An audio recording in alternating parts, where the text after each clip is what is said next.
Uy, diyan pala kayo.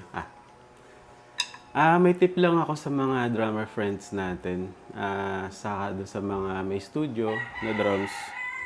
May nakita ko sa 168 na pwedeng dampening like nung mga Munjel.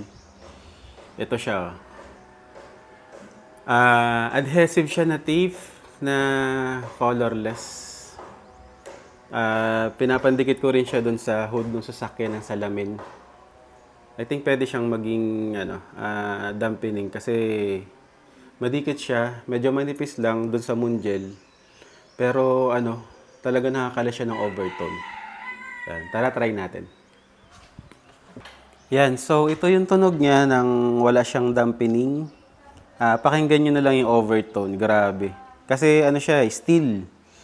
So, ma-overtone talaga ito, hindi katulad sa mga wood na less yung overtone niya. Try natin.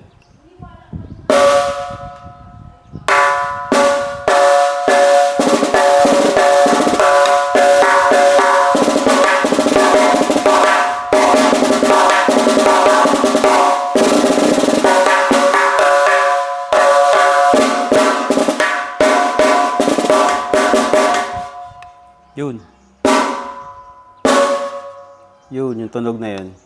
Sige, try natin lagyan ng tape na nasabi ko. Yan, sige, try natin tumunog to. Kung may lasting overtone niya.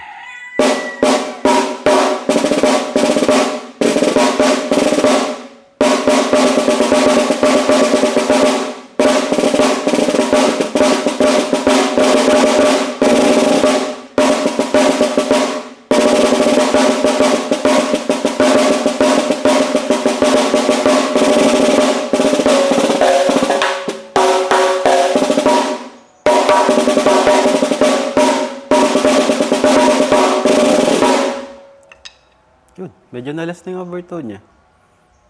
Yun lang. Thank you.